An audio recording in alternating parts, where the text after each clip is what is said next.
sharing this.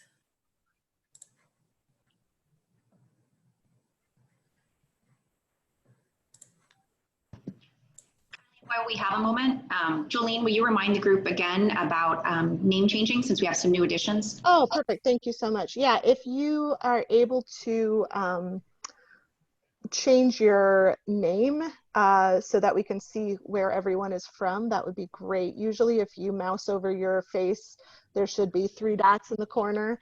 If you click on that, you should have the option to rename. And if you could keep your first name and add your institution and pronouns, if you could, that'd be wonderful. Thanks. Thanks for the reminder.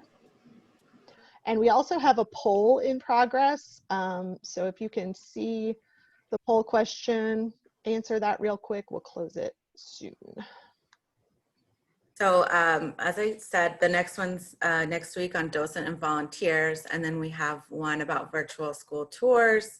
But then we're open for suggestions. So we're gonna save time at the end of this session to talk about topics that you are all interested in, so that we know, we hear you and we're in tune with what you're interested in.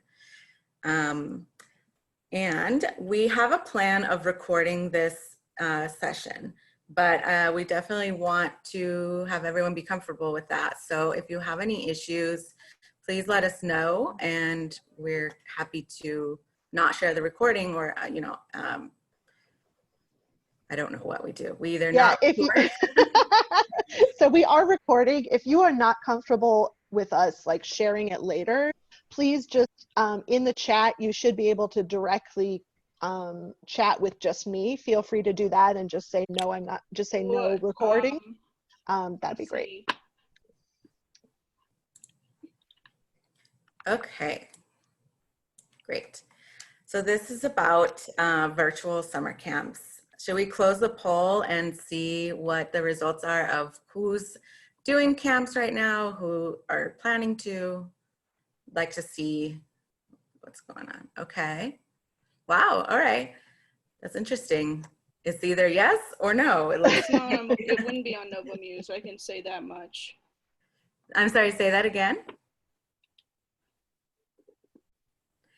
All right. So I want to open it up. How's it going? No. Well, that's the thing. It's been like Ansem has been very like it's been this weird thing where you have to go through super limits with Ansem or Kelly about like which ones are allowed on Nova Muse at a time. So let's see. So somebody's talking about Nova Muse, and I think you might think your mic is off, but it is on. I'm trying to see who I can. Yeah. Okay. I think I got it. Okay. Well, yes, just to give you context. So my museum is relative, you know, it's one of the smaller ones. The Bass Museum in Miami Beach. We have a collection of mostly Baroque and Renaissance art, but we are a collecting museum, which we're starting to collect contemporary artworks. We have a staff of about 27. In the education department, we have 3. In our communications department, we have 2 and a graphic designer. You know, I don't know if that, I guess that counts. So 3 there. We have Art Basel, so our attendance numbers are a little higher than you know, some of the other museums of this size. But we see, our goal I think this year was to see 100,000 visitors. That obviously has been thwarted with COVID. But I just wanted to give that context for you because it's important when I start talking about numbers and the kind of camp that we're doing or that we've been doing, how, you know, what our staff capacity is. So we did start a virtual camp. We normally do a on-site camp. It's 10 weeks long to coincide with our public school summer break. We usually have two different age ranges, and they're here all day. We do before care and after care. We do charge around $250 for members, and it goes up for non-members, and that's per week. So generally we kind of average about 45 students a week, but our max capacity is 60.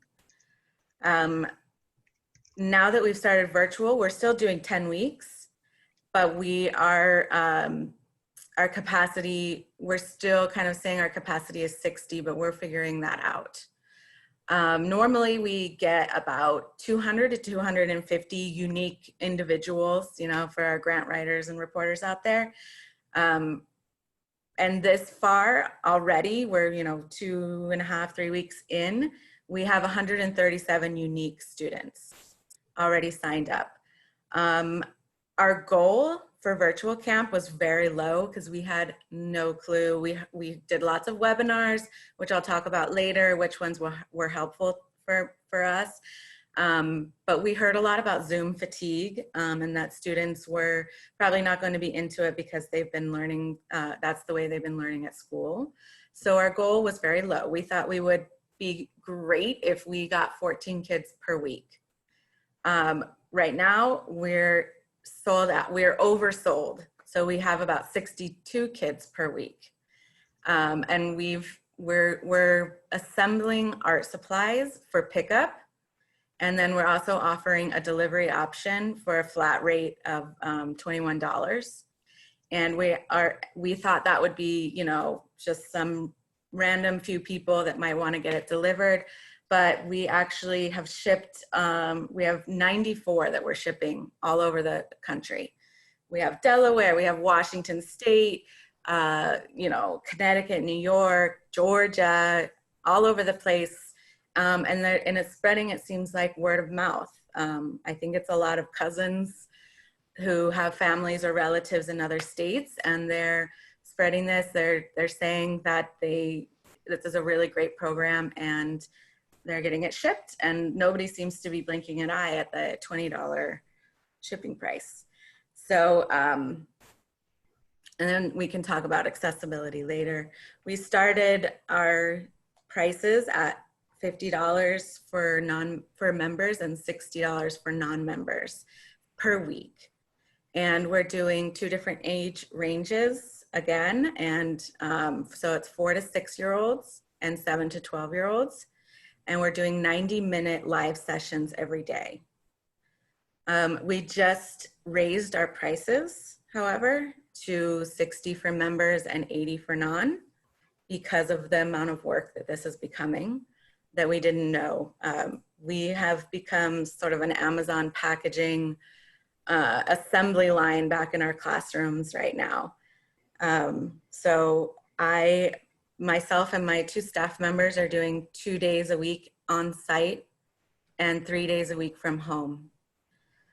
So that's the context, and that's, I can also say that we generally plan for about $70,000 worth of income from our summer camps usually.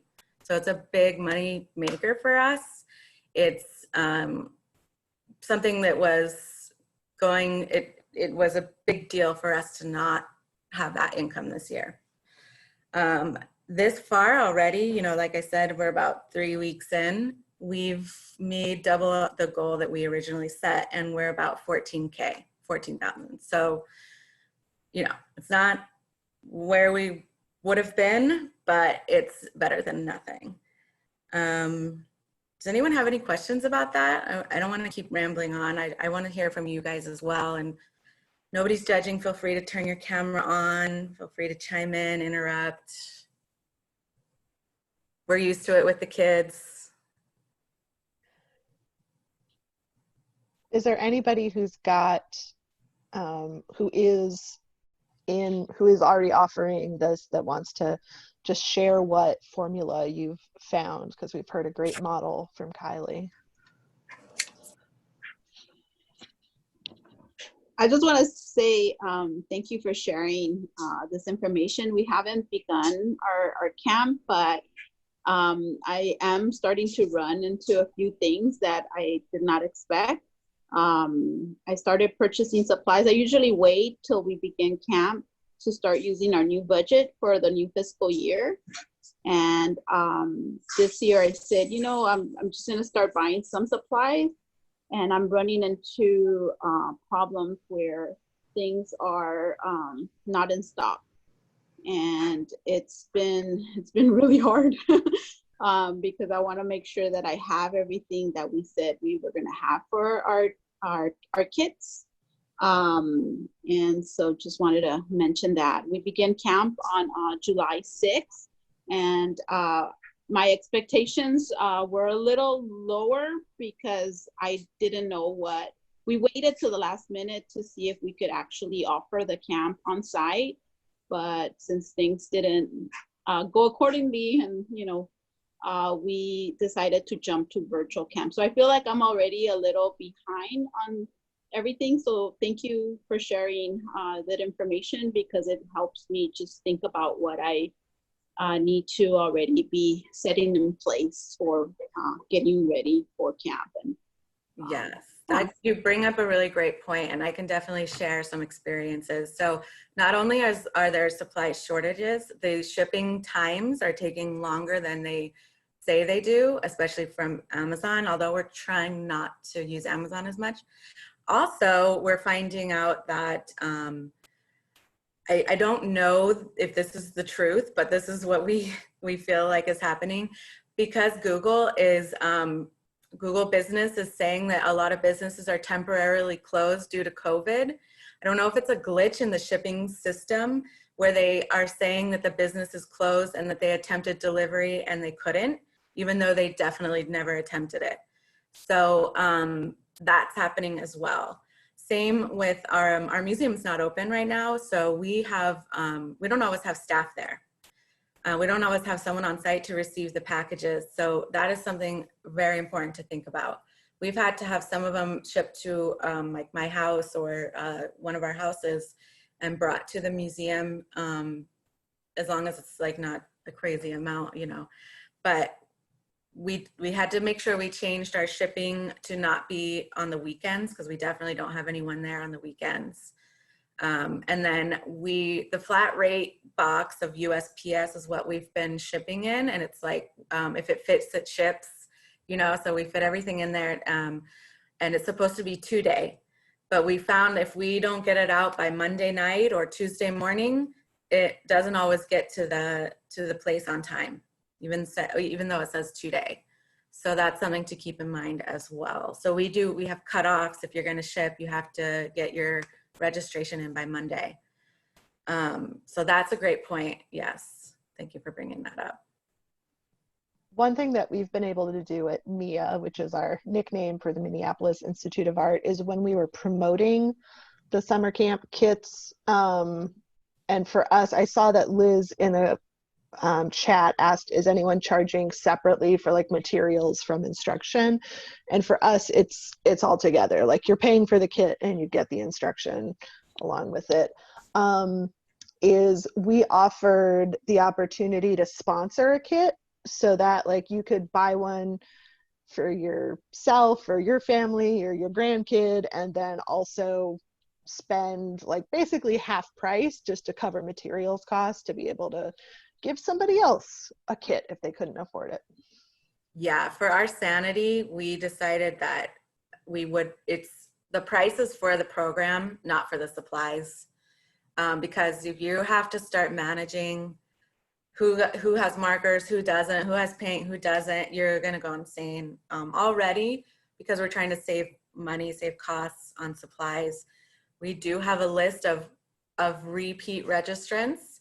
Like they already got markers, they already got watercolors, they already got this, that, and the other, because our goal was only 14 kids per week. We wanted everything to be personalized and as much like on-site camp as possible, which each week has a different theme. So each week has different like specialized supplies, so now that we're at 62 kids per week, though, it's getting crazy, but we're managing. Our guest services associates, we call them GSAs, we didn't lay off any staff during this time, so they're helping us assemble these boxes as well. So they're getting hours. The museum's not open, but they're getting hours to help us assemble the boxes and be on site for parent pickups. So that's really great as well. Yeah, a great question. Oh, go ahead. We have a great question from Julie Marie. Is anyone partnering with a company to make the kits for you, or is everyone making and sending the kits themselves? We're making, we didn't even have time to even think about partnering. And I'll encourage for any of these questions, please just unmute yourself and say, hey, this is what we're doing. This is Heidel. I'm actually looking for the raise hand feature. I'm not finding it right now, but because I was trying to be polite. You could use the clap feature. Whatever. Yeah, I could just wave my arms around. So I'm at the Cleveland Museum of Art, and I have many colleagues here who are the ones who are working more with camp groups. We're not necessarily embarking on the journey that you all are on yet, but I will say that in the past we did create kits for our centennial, and we ordered the supplies, but then we worked with an adult vocational services organization to actually pack and do the shipping. And it was a great experience because I think both groups really benefited. So I think that's an organization that maybe a lot of people don't think about working with, but it proved to be very cost effective for us, and also an organization we wanted to support. And then the vocational services organization really liked having that experience for their clients, and we ended up doing it 3 or 4 times to do several thousand kits. That's a great idea, right? I did have a question regarding the supplies.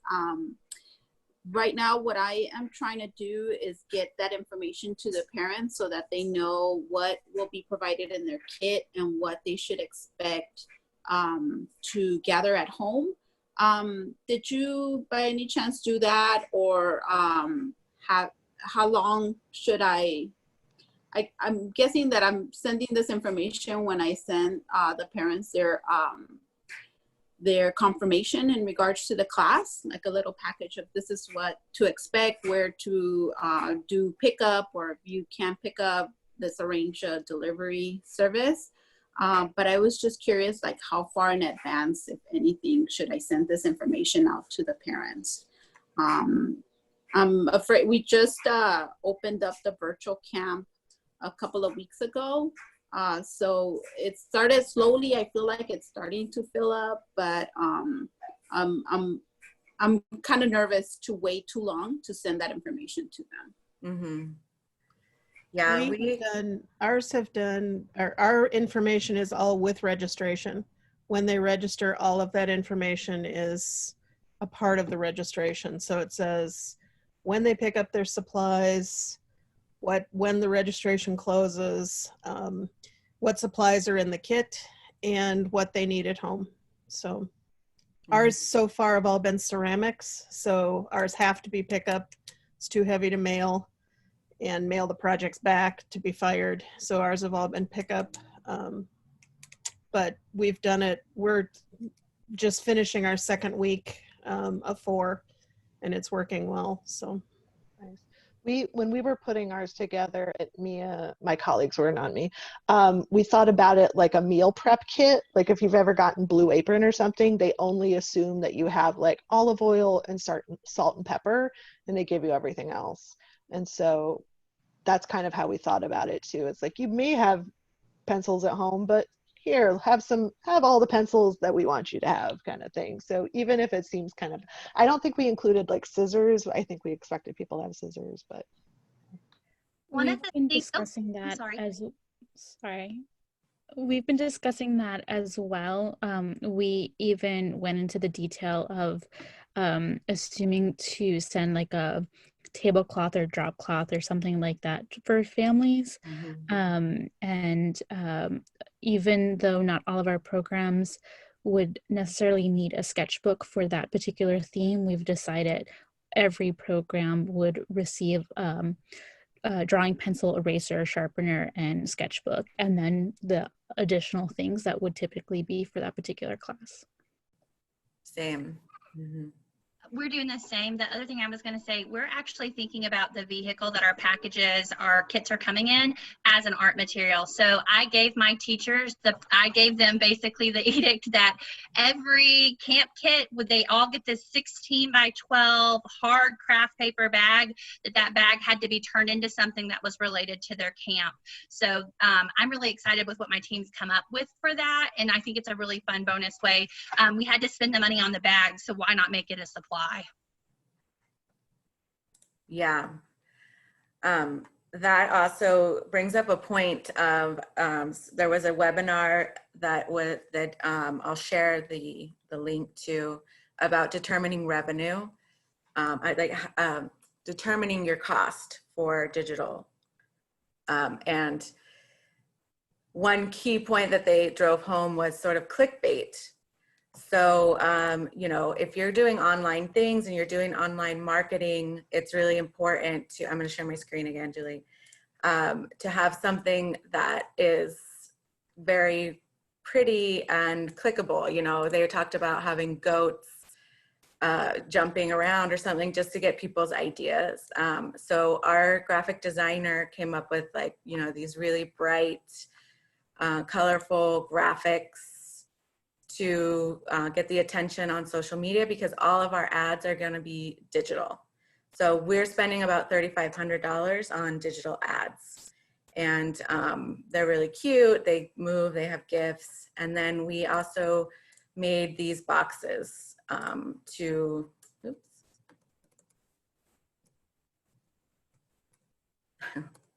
There we go. So this is what we did. We printed our pattern onto a box, which was not very difficult at all. I'll also share the link of the company that we used. So this is what the kids pick up when they're starting camp. And then, you know, we're with kids that we know very well that are local, they're recycling theirs, they're bringing them back.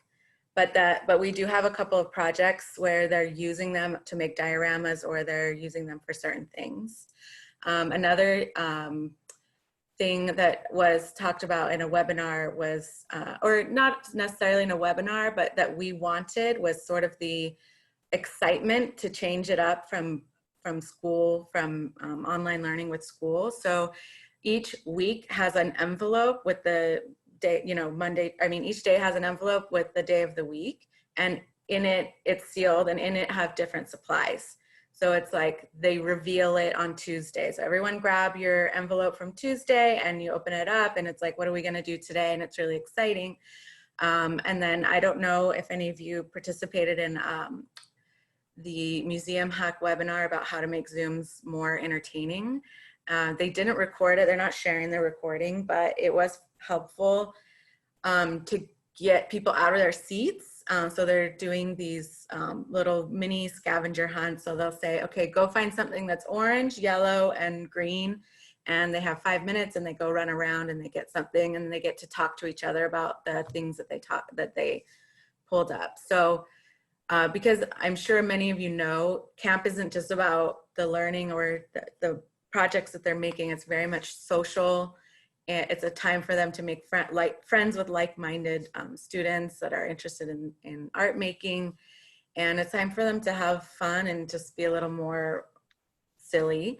So we definitely made sure to build that into the online time, that they get to talk to each other. They get to learn about where they are, since now we're shipping all over the country. So that was something that we have just a list of like mandatory things we wanted to include. So keeping it exciting, focusing more on the social aspect, sharing and listening to each other, doing show and tells and things like that. We also needed to make sure that it was a platform that they were comfortable with. So we worked with the Miami-Dade, our county public schools, made sure that we knew what the public school teachers were using for their online learning. They were using Microsoft Teams and Zoom, and then a few other platforms. And one of them is Flipgrid. I don't know if, raise your hand or clap if you've heard of Flipgrid. So we use that with the littler ones so that they can make their videos and do that. Another thing was to keep the Zoom ID and password the same for the week. So they didn't have to fish out a new Zoom ID each day. So they could just, keep going to the same place. And also, we have 2 people per session on that are from our staff. We have the teacher and we have an assistant. This has really been crucial so that they can help mute people when needed, turn off people's cameras when their dads start taking their shirts off in the background, or the parents are on the phone call saying, weird stories. So and we have that, and then also so we can spotlight students when we call on them. So if we say, Susie, what did you make? And then we can spotlight them so their video comes up. And then we also have 2 cameras going. We have one with the teacher's face, and we have one with their hands and doing the demo. So that's how the logistics of the setup of our classes are. I want to point out there's some great comments in the chat. So we've got a tip for LA friends that Mary Cherry Art Studio has been doing art kits for pickup, and it seems like they've got some cool stuff happening there. And Dulcie wasn't able to get her mic going, but she's got a great, yes, Dulcie, yes, she hears, okay. Shared a whole bunch of information about theirs and potentially the learning curve and pain of Google as the platform. So I wonder if there's anybody else out there who thinking about that length of instruction. I'm curious, how long people are doing the live instruction for. It looked like Dulcie had, a certain amount of time where you were together and then apart. Love to hear what folks are doing out there. Yeah, and just feel free to unmute, say your name, and then share a little bit. I just posted a link. This is from our county. It was a online learning sort of resource, and they had recommendations of age ranges and how long they can handle virtual learning. So that was very helpful.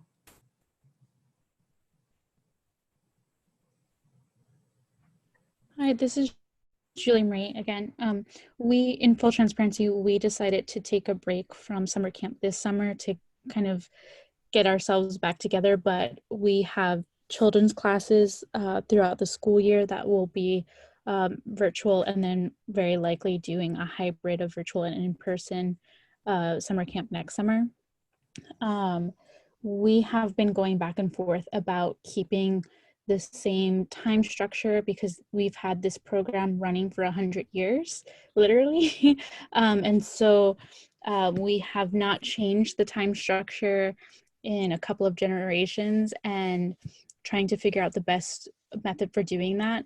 And right now our idea is similar, where we would meet at the same time, have live instruction, everybody says goodbye, does their making opportunity, and then comes back together at the end for like a live share, and kind of like a hint at what they should expect for the following week.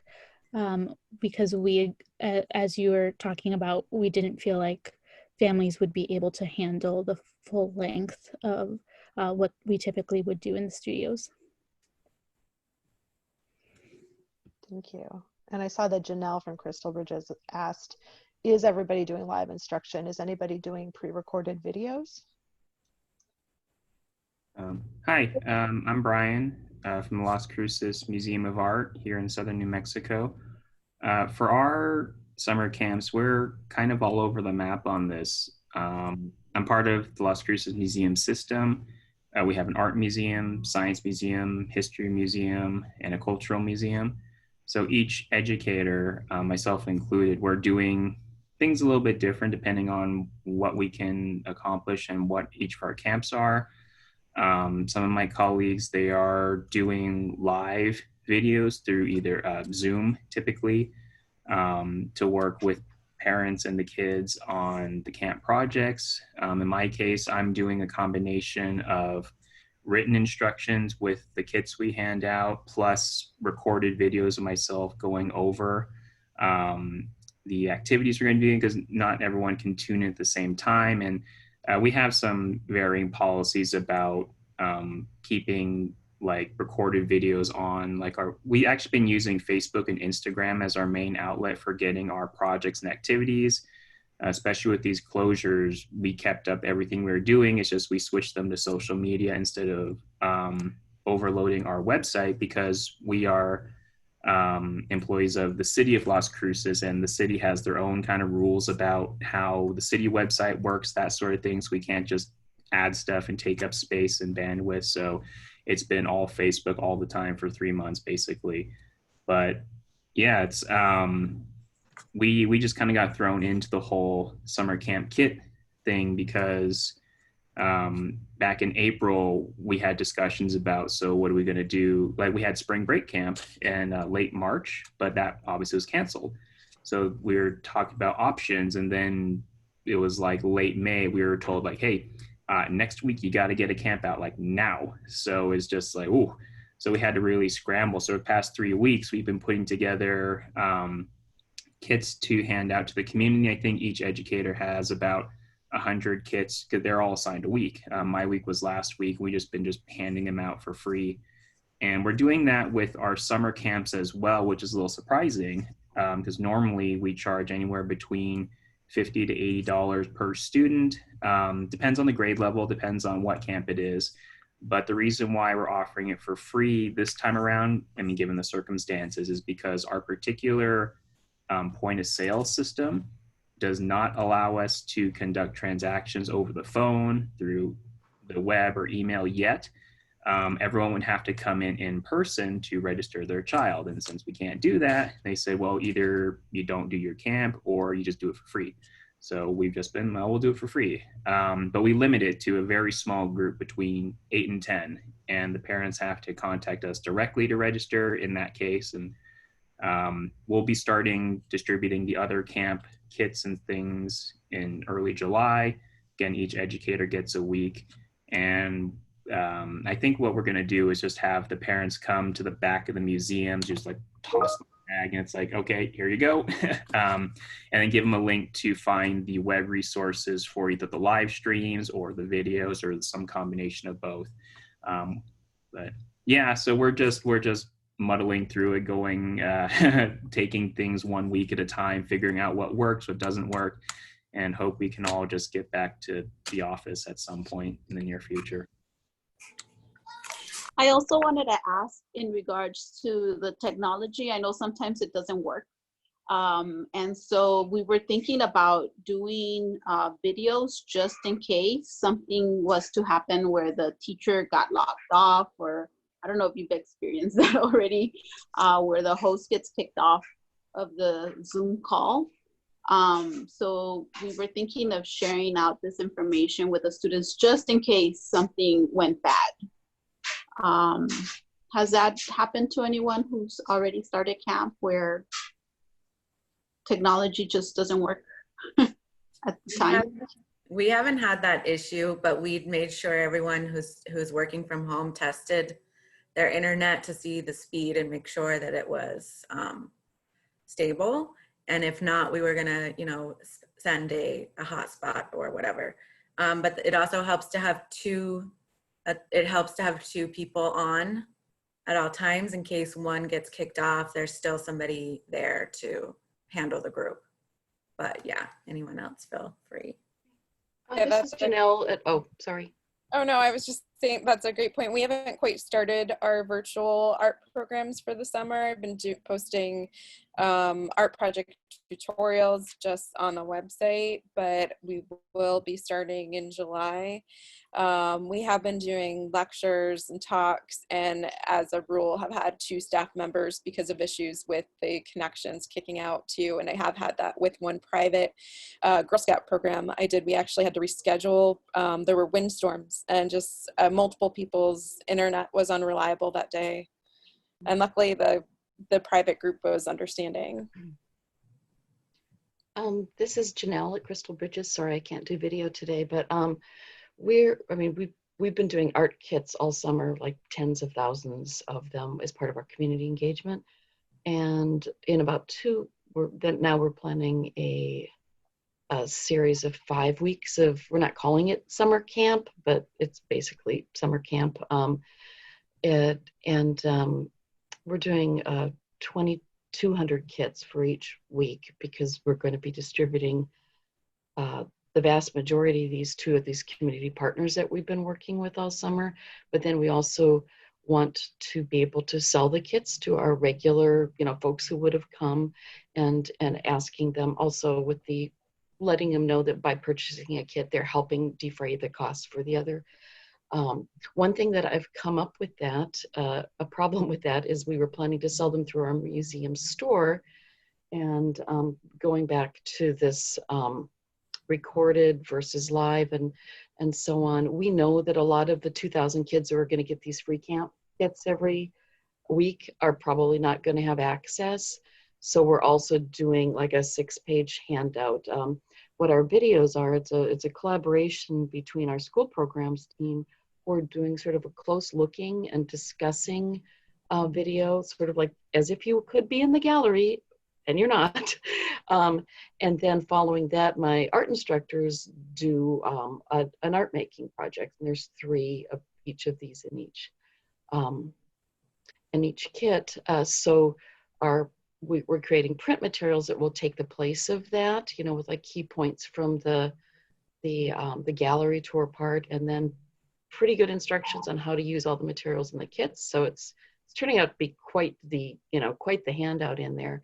But one thing that I'm having a problem with is if we're selling that in the store, since we're looking at collection artwork, it's a whole separate copyright issue. And I'm not even sure I'm going to be able to sell them to the public. I can give away 2,000 of them, but I might not be able to sell them because the rights are fine for the videos and everything, but it's that little print handout. So we'll see. I'm trying to figure out if I can just sell them as not as so much a store product, but really what they are the supplies. So I'm working around that, but I don't know if I'm going to be able to figure it out in 2 weeks. Another thing I wanted to throw in, since we were talking about live and online, about a month ago, I went, anybody look at the acacamps.org, I can put a link in the chat, but it's an association for people that run camps of all kinds.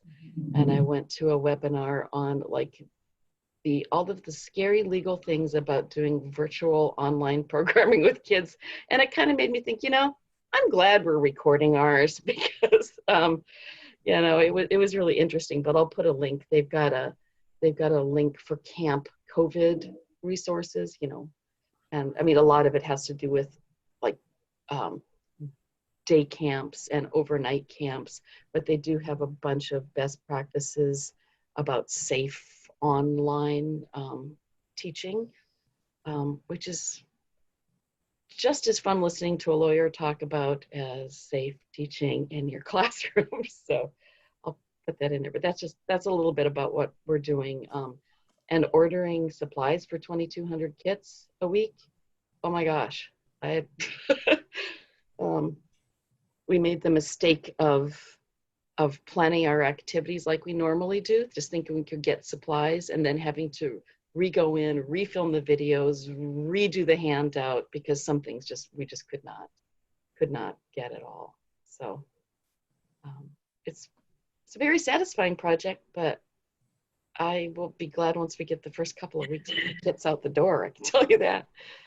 Yes.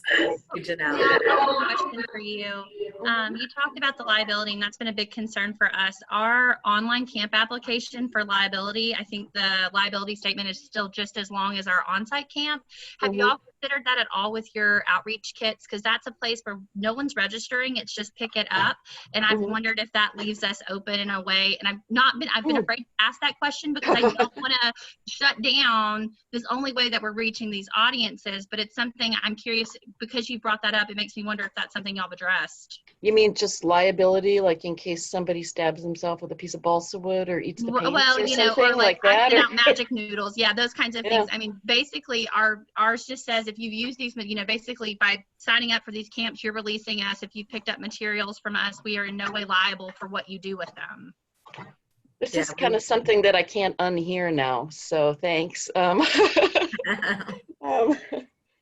be, you know, we didn't have anything like that with the kits that we handed out all summer were sort of like single activities. The kids would get a set of oil pastels and some ideas of how to use them, or watercolors or twisty wire. But that's an interesting point. I wonder if it's too late to add something to our to our handout. Yeah, we definitely have a waiver. And then this is an anecdote. The other day on during camp, you hear a mother say, you know, Samantha, did you just cut your hair with those scissors? And it's like, we can't. We told you there'll be scissors in the box. But we're giving away 2,000, upwards of 2,000 of each kit. So they're going when kids that we've partnered with some schools, and when they get a week's worth of free meals, they're getting the summer camp kit too. So that's a really interesting comment. Thank you. You're welcome. And we're doing the same thing. Our lunch rollouts start in about 2 weeks. And I've been debating whether we need to just slip something in there that has that statement on there. I just didn't want to, you know, we've just purchased supplies for about 2,000 kits for a small community. And I would hate to see that fall apart now, but it's something that is becoming more and more real to me as I think about it. So. Or they sign something when they take it, you know, I don't know. Summer camp is not an issue because the parent has somebody, you know, an adult has to sign them up. But on the kit pickup, I mean, for like a community drop off, Yeah. I'm just not real sure. I don't know if you just have to go with the statement on that, but I was just curious if anyone else had run into that.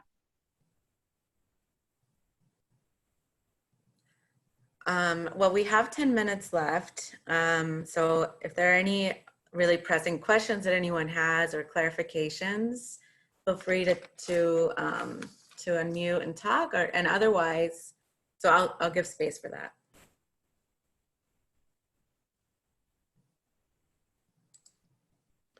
This is Carol at the Plains Art Museum in Fargo, North Dakota again. We have done this one ceramics camp that's a 4-week camp. We're, like I said, finishing the second week. But we've also done a lot of virtual adult classes. And that's where we've run into the supply issues. Acrylic paint is like non-existent anywhere in the country, we've found. We're glad we have a fairly good stockpile so we can send out little condiment containers of it. But we are also, our center for creativity is opening July 20th. And I'm in the process now of posting hybrid camps where the first day will be in person, physically distanced, only 8 kids, because that's all that will fit in our studios at once. And then the second day or second and third day are virtual, and then they come back for the last day. So we're doing some hybrid things once we can be in the studios. So that eliminates the having to schedule a second pickup, supply pickup day, because they can pick everything up the first day.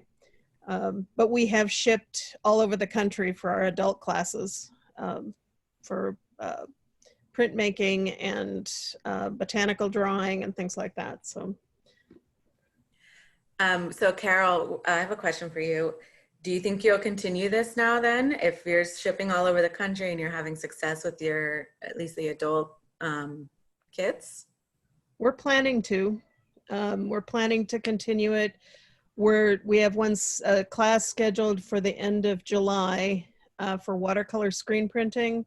We're going to try to do that both in person and virtual at the same time. That will be our first one of those. We have to wait until then till our document camera comes, which are also at a premium right now. But so we're going to try and do both. For a lot of our 2D audience, is an over 40 audience, a lot of over 55. And they're reluctant to come in any place before there's a vaccine. So we think we've got a pretty good audience for that. We're also outside the Fargo-Moorhead area. We're a pretty rural area.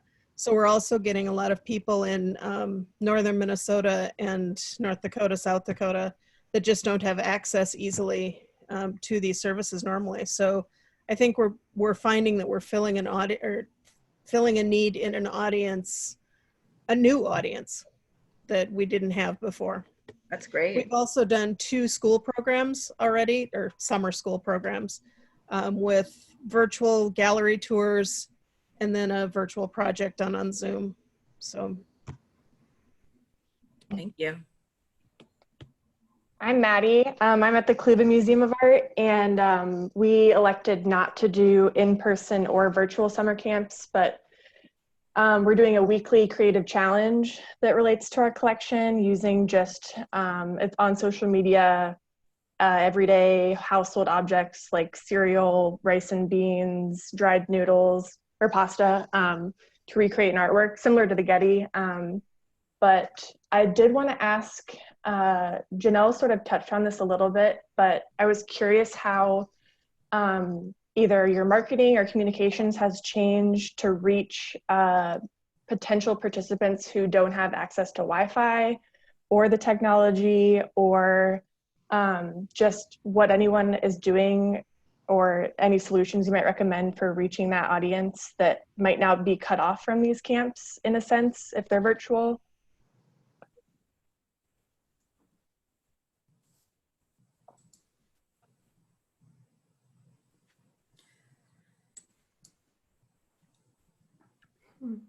One of the this is Julian at Mia. One of the things that we've done similar to other folks is we've not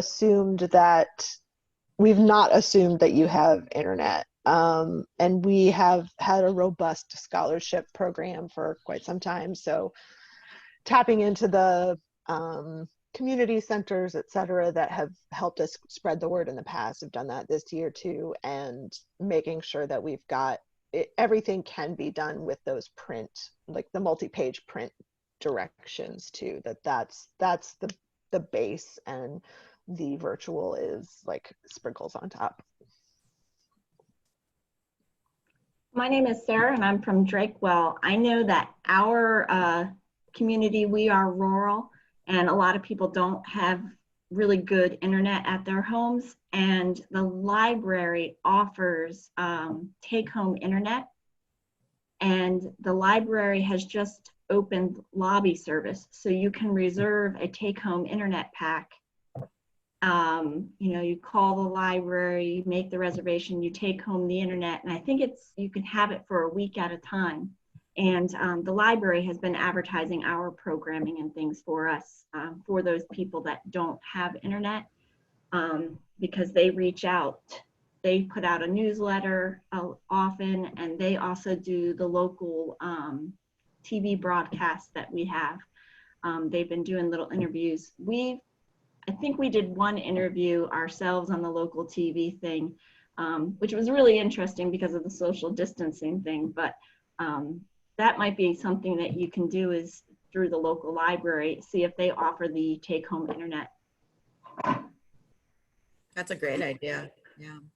And I'm also curious, this is Patty from LACMA. I'm also curious if some of the students are keeping their Chromebooks from their school during the summer. I know my daughter's didn't get picked up. She's keeping it throughout the summer until the school year begins. So that might allow them to have, I don't know about internet access or Wi-Fi, but definitely have a device to be able to connect. Yeah, we actually, since we get county funds to do scholarships, we ask the county on behalf of all the museums or summer camps that get funded to ask the school district to let them keep their devices and their internet hotspots, so that we, you know, in a good faith to say that we will bring them summer camp over the summer. And, you know, we have a track record of it being really good experiences. So they're allowing their students to keep all of their technology, but it might be too late for some of the folks out there to do that. All right. Well, this is a great conversation. Can I ask a quick question, Kylie? Yeah.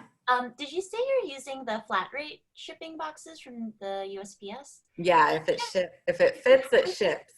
You can cover. I love the designs you made for your boxes. So you can cover the flat rate boxes. Oh no! So the ones that we're shipping, we use their box. We don't have that. We're not using that. That's for pickup. Okay. Those look awesome. I also, just quickly, I ordered 100 flat rate boxes like over 3 weeks ago and they haven't arrived yet. And I'm like, am I going to be driving around town dropping these off? Like, I called the post office and they're like, yeah, we're back ordered. So I hope they arrive soon. That is another issue, is getting the boxes in time. Mm-hmm.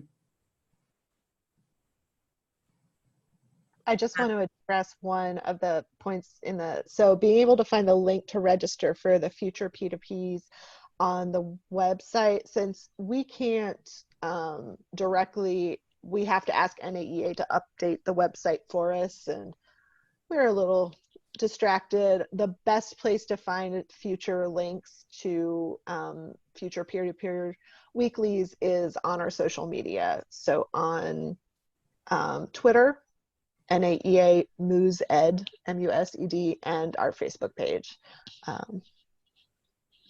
And question about sharing, we would share it probably on our YouTube channel. NAEA Museum Ed has a YouTube channel, so we would just share it there with our previous recordings of peer-to-peer.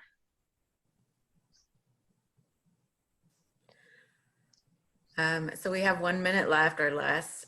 So thank you for participating, and thank you for coming to this session. And, if you need to log off, go ahead, do what you need to do. But if you have suggestions, if you have topics, if you have things that you would like us to address, please unmute yourself and feel free to just share them or type them into the chat so that we can get an understanding of what direction you guys want to go into with these. Thanks everybody for being here, and a big thank you to Kylie for organizing peer-to-peer weeklies and for being the brave first facilitator. So thank you, Kylie. Thank you. Any topics? Send your friends and enemies and relations to future weeks. Could I say for a topic, I don't know if you've already discussed this, but programming for younger kids. Like I work in youth and families, so that's a lot of 0 to 5. I don't know if it's even worth trying to do stuff for them online, but I'd love to hear about what other people are doing if they are.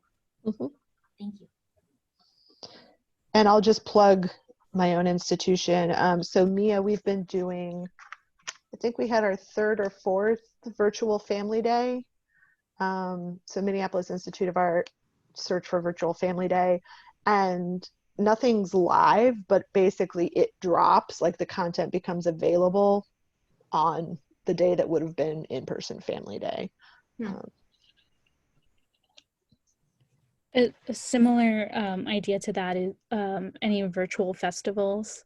I know that there's been a few of them popping up, and all different sizes and live and pre-recorded. So I think that would also be really helpful for us, because even if we are starting in-person programs in different ways, there's still a cap in most states for how many people can get together. So festivals will likely be off the table for a while.